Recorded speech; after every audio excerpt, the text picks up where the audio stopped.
So today I want to do a talk about commanding attention, gaining respect, and getting other people to see your value. So how do we command attention? How do we gain respect? And how do we get other people to really value us?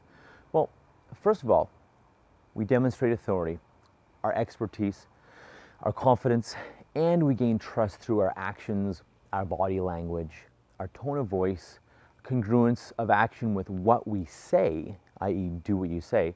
And we also get people to lean in by how we communicate, how we share information, versus only what we say. So it's actually the way we do things that has the most impact, not what we say, not the words. So do your words match your actions? And now it's more than just walking the talk, which also goes far, far in getting you liked, respected, and trusted. So people will hire you, promote you, do business with you, you'll make more money and work less hours. Question for you. Have you ever had a conversation with someone and they seemed great, but there was just something you couldn't put your finger on? Something that caused you not to trust them or buy from them or befriend them or date them or do business from them? Or have you ever done your best song and dance to impress someone and you knew they didn't believe you or trust you for some reason? Or worse yet, you thought the meeting or encounter you had, whatever it was, some kind of meeting or encounter situation, went very well, but you never heard back from them. See, even the dogs are agreeing. Or they decided not to work with you. Most communication in life is nonverbal. Look at animals and how much communication happens between them without sound and even without a lot of words. Even still, they communicate effectively. And still more of our communication is unconscious. We don't even know we're often doing it. Maybe it's touching your face, playing with your hair, any nervous habits, nervous tics, for example. And the seemingly out of awareness body postures, disempowered versus empowered, we have when we are either happy or confident versus, nervous or sad. Happy, confident, nervous, and sad, right? And then there's that vibe or that energy we get from someone, and our intuition can tell us lots about the other person if you only trust it, if you trust it. And this is our problem. Our words are saying one thing, our bodies are saying one thing, while our vocal pitch, pace, and tone are saying another. So let's talk now about the worst way to be likable.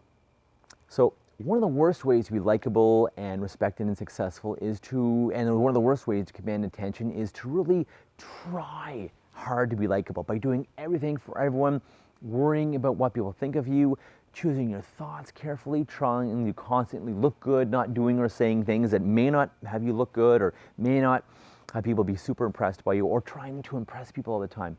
Having no boundaries as well, letting people walk all over you. Again, worst ways to be commanding attention and influential. People do not like a pushover or someone who never speaks up, has no passion, and stands for nothing, even if you're doing all the work. You're often making someone else look good. And this is why working harder and harder and burning yourself out will rarely get you what you want, or it'll get you to a point and then you're stopped, or you're not compensated fairly for it. Even if you do achieve a specific goal this way, you're often too exhausted and too fried to enjoy it. Plus, you're unfulfilled and your health is probably suffering, right? So avoid this, avoid the worst ways. One of the best ways? Do you want to succeed? Create deep, authentic, real relationships, trustworthy relationships, open and deep relationships with others. Number 2, create value for other people. Make their lives better with boundaries. Strive to make your work environment better. Go above and beyond. And again, I'm not talking about working yourself to death. Strive in any way you can to help people. Anyone, any way. Connections, networking, an article, a book, something to help people, a thought, giving them feedback, because this makes people want to quickly grab for the phone or look your messages when you call or message them. They'll want to return the favor as well. Most of them. Again, we'll talk more about boundaries later. Find ways to inspire others, and this is often what people find the hardest, but it's actually pretty easy to do. Most of all, walk the talk. Do versus say, since talk is cheap and deeds speak. People will respect and follow and remember what you do, not what you say. So walk the talk and lead by example. It's a great slogan to adopt. Number 2, work on yourself consistently. If you want to be successful and truly happy, you're going to have to grow, do the deep work, always be learning and push through any fears worries or gaps in skills, or knowing, gaps in knowing what you need to do. Ask, seek. It's okay to ask. You're not going to look bad. People will actually respect you for wanting to grow.